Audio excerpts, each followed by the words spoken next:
دنیا میں جو جو تیرے ساتھ پیار کرتا تھا تم نے اکیلے نہیں جانا بلکہ اس کو بھی ساتھ لے کے جانا کے لیے آسمان کے فرشتے بھی بخشش کی دعا مانگتے ہیں، بلوں میں رہنے والی چیونٹیاں بھی بخشش کی دعا مانگتی ہیں، پانی میں رہنے والی مچھلیاں بھی دعا مانگتی ہیں۔ علم کے سیکھنے کے لیے چلتا ہے 70,000 فرشتے اس کے قدموں تلے نورانی پر جو عالم سے بغیر عذر شرعی کے بغض رکھتا ہے، اللہ اس کی 10 نسلوں میں کو عالم پیدا نہیں مجھے بھی سکھانے والا بنا کے بھیجا یہ عمل۔ میرے آقا صلی اللہ علیہ وسلم ارشاد فرماتے ہیں کہ جو بچہ حافظ قرآن بنا، فرمائے قیامت کے دن 10 ایسے بندے جن پہ جہنم واجب ہو چکی ہے وہ ان کو جنت میں لے کے جا سکتا ہے۔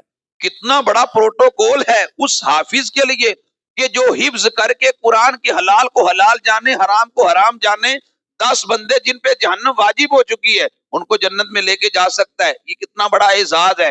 حقیقت میں قرآن وہی پڑھتا ہے جس کو قرآن آتا نہیں، وہ قرآن کی تلاوت کیسے کرے، وہ کسی کے سامنے کیسے پڑھے، وہ باپ کی قبر پہ کیسے پڑھے، وہ باپ کا جنازہ کیسے پڑھائے جب اسے قرآن حدیث اور بنیادی دعائیں نہیں آتی۔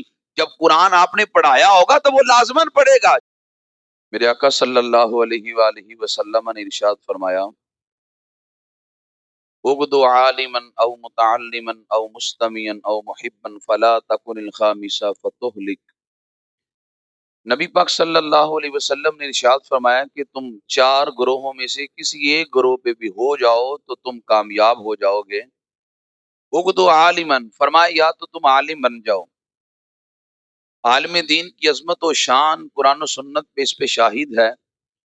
میرے آقا صلی اللہ علیہ وسلم ارشاد فرماتے ہیں کہ قیامت کے دن جو عبادت گزار ہوگا اللہ اسے جنت عطا کرے گا، لیکن جب عالم کی باری آئے گی تو اللہ فرمائیں گے قف ہناک، یہاں ٹھہر جا، وشفا لمن احببتا، دنیا میں جو جو تیرے ساتھ پیار کرتا تھا تم نے اکیلے نہیں جانا بلکہ اس کو بھی ساتھ لے کے جانا ہے۔ یعنی عالم بعمل کا کتنا بڑا اعزاز ہوگا قیامت کے دن کہ فرمایا جائے گا کہ جو جو تیرے ساتھ محبت کرتا تھا، جو جو تیرے ساتھ پیار کرتا تھا، تو نے اکیلے نہیں جانا بلکہ اس کو ساتھ لے کے جانا ہے۔ یہ سب سے پہلا درجہ ہے۔ فرمایا یا تو تم عالم بن جاؤ۔ میرے آقا علیہ السلام فرماتے ہیں عالم کے لیے آسمان کے فرشتے بھی بخشش کی دعا مانگتے ہیں، بلوں میں رہنے والی چیونٹیاں بھی بخشش کی دعا مانگتی ہیں، پانی میں رہنے والی مچھلیاں بھی دعا مانگتی ہیں۔ فرمایا یا تو عالم بن جاؤ او مستمعن او محبن فلا تکن الخامسہ فتہلک۔ فرمایا یہاں علماء کو سننے والے بن جاؤ، فرمایا علماء کی بات سننا اور ان پہ عمل کرنا۔ تیسرا فرمایا کہ یہاں تم طالب علم بن جاؤ، علم کو سیکھنے والے بن جاؤ۔ جو علم کے سیکھنے کے لیے چلتا ہے 70,000 فرشتے اس کے قدموں تلے نورانی پر بچھاتے ہیں، اس لیے کہ وہ دین کے لیے نکل پڑا ہے۔ چوتھا درجہ فرمایا یہاں کم از کم اگر عالم نہ بن سکو، تم طالب علم نہ بن سکو، سننے والے نہ بن سکو، او محبہ، فرمایا کم از کم علماء سے پیار کرنا، فرمایا علماء سے محبت کرنا۔ علماء سے پیار بھی دارین کی سعادتوں کا سبب ہے۔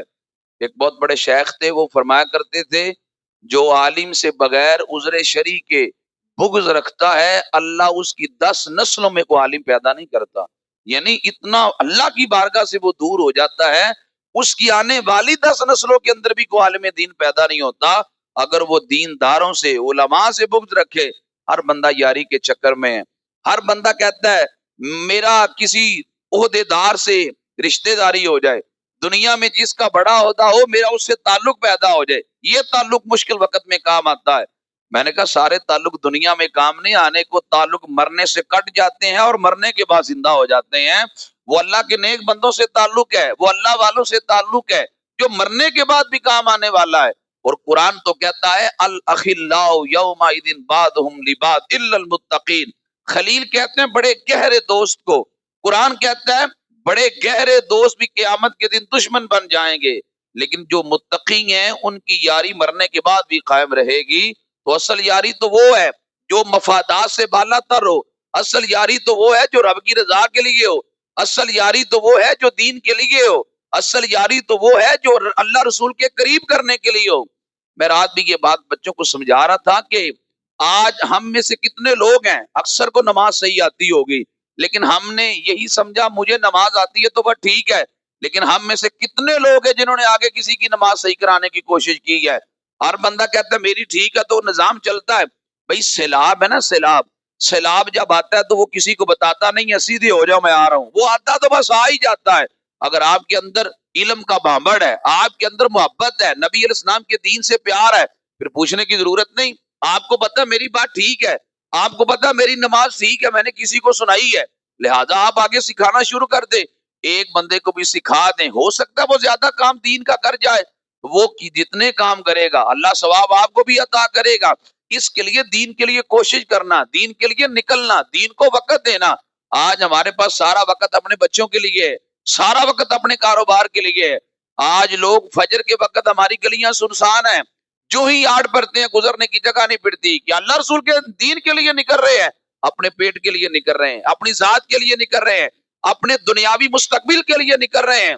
اگر اللہ کے لیے نکلنے ہوتے تو یہاں فجر کے وقت بازاروں کے اندر اتنی رونق ہوتی، گزرنا مشکل ہو جاتا. ہم نے اپنی ترجیحات دنیا رکھ لی، اپنی ترجیحات میں دین نہیں کیا.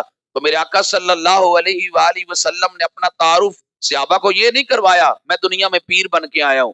نبی علیہ السلام نے صحابہ کو اپنا تعارف کوئی دنیا دار کے عہدے کے لحاظ سے نہیں کروایا، بلکہ میرے آقا علیہ السلام نے فرمایا انما بعثت معلما، اللہ نے مجھے سکھانے والا بنا کے بھیجا ہے، مجھے ایک استاد بنا کے بھیجا ہے.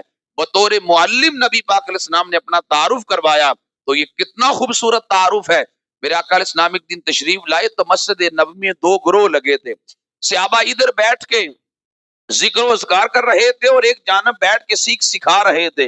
نبی علیہ السلام تشریف لائے تو فرمایا کلاہما علی الخیر، دونوں گروہ بلائی اور خیر پہ ہیں، دونوں خیر کا کام کر رہے ہیں. لیکن نبی پاک علیہ السلام اس گروہ میں جا کے شامل ہو گئے جو سیکھ بھی رہے تھے سکھا بھی رہے تھے.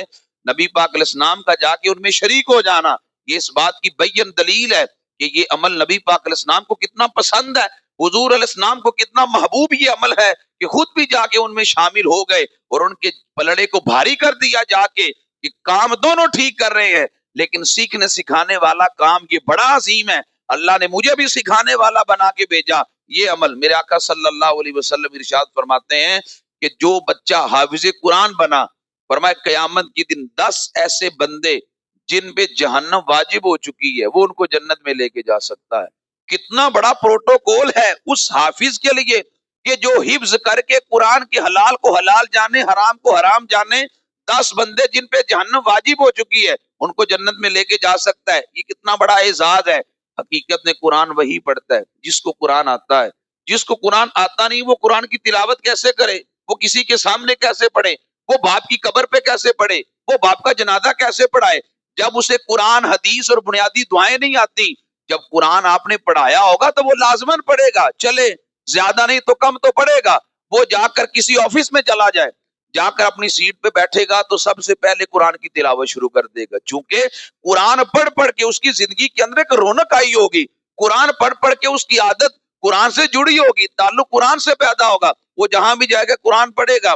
ایک صاحب کشف بزرگ کہتے ہیں اللہ نے مجھے ظاہری آنکھ کے ساتھ باطنی نگاہ بھی عطا فرمائی تھی. کہتے ہیں میں قبرستان میں گیا تو میں نے دیکھا کہ ڈاکیا ڈاک لے کے آیا. وہ ڈاک کسی دنیا کی چیز کی نہیں تھی، سورہ یاسین کی تھی، قرآن کی تھی، ورد و وظائف کی تھی، ذکر و اذکار کی تھی. اس سالے ثواب لے کر اللہ کی جانب سے جو فرشتہ جاتا ہے قبرستان میں. کہتا ہے میں نے وہ انسانی صورت میں کشف سے دیکھا. جب وہ لے کے آئے ہیں تو سارے مردے قبروں سے دوڑے ہیں، نکل کے دوڑے ہیں اور آ رہے. وہ کہتے ہیں میرا کیا آیا ہے؟ وہ کہتے ہیں تیرا سورہ یاسین آیا، تیرا تمہارا سورہ رحمان آیا، تمہاری فلانی سورت، تمہارے 2 قرآن، تمہارے 10 قرآن آئے ہیں. سارے مردے اپنا اپنا ثواب لے کے جاتے ہیں. بلکہ ایک روایت میں ملتا ہے کہ جو ہم ثواب بیچتے ہیں اس کو فرشتے نور کے برتن میں رکھ کے ان کے سامنے لے جاتے ہیں، وہ جس کے سامنے پیش کرتے ہیں تو سارے مردے اکٹھے ہو جاتے ہیں اور آ کر اس قبر والے کو کہتے ہیں تو بڑا خوش نصیب ہے، تیرے بڑے پیچھے یاد رکھتے ہیں، اور جن کا نہیں آتا بیچارے حسرت بھرے نگاہوں سے دیکھتے ہیں. وہ صاحب کشف بزرگ کہتے ہیں سارے ڈاک لینے کے لیے آئے، ایک بابا نہیں آیا، وہ قبر کے اوپر ہی ہے، سارے دوڑے ہیں، وہ نہیں دوڑا. وہ کہتے ہیں بطور کش میں اس کے پاس گیا، میں نے کہا سارے آ رہے ہیں تم کیوں نہیں آئے؟ اس نے کہا مجھے کہیں جانے کی ضرورت ہی نہیں ہے. فرمایا کیوں؟ اس نے کہا اللہ نے مجھے ایک بیٹا دیا وہ حافظ قرآن ہے، جب قرآن پڑھتا ہے بند کر کے کہتا ہے یا اللہ یہ سارا میرے باپ کی روح کو پہنچا دے. تو کہتا ہے میری روح ٹھنڈی ہو جاتی ہے، مجھے کہیں جانے کی ضرورت نہیں ہے. وہ بزرگ کہتے ہیں مجھے بڑی محبت آئی اس بیٹے پہ کہ جو باپ کو اپنی دعاؤں میں یاد رکھتا ہے. میں جا کے دیکھوں تو صحیح. کہتے ہیں میں اس کی دکان پہ گیا تو اس کی چائے کی دکان تھی. گاہک کو گاہک آتا اس کو چائے بنا کے دیتا. گاہک چلا جاتا قرآن کھول کے بیٹھتا. اگلا گاہک آتا قرآن بند کرتا لیکن پہلے دعا کرتا یا اللہ جتنا پڑھ سکا ہوں میرے باپ کی روح کو پہنچا دے. پھر وہ گاہک کو ڈیل کرتا. گاہک چلا جاتا پھر قرآن پڑھتا. اس کی عادت یہ تھی. کہتے ہیں مجھے بیٹے کی زندگی پہ رشک آنے لگا. کتنا خوش نصیب ہے کہ جو اپنے باپ کو ہمیشہ اپنے دعاؤں میں یاد رکھتا ہے. کہتے ہیں کچھ دن گزرے میں پھر قبرستان گیا. ڈاکیا ڈاک لے کے آیا. سارے دوڑے ہیں تو بابا بھی دوڑا ہے. میں نے کہا بابا تجھے کیا ہوا؟ وہ کہنے لگا اللہ نے مجھے جو بیٹا دیا تھا ایکسیڈنٹ میں فوت ہو گیا. میں بھی امید کرتا ہوں شاید میرے لیے بھی کسی نے بھیجا ہو اس لیے میں بھی دوڑ رہا ہوں. وہاں تو لوگ دوڑتے ہیں.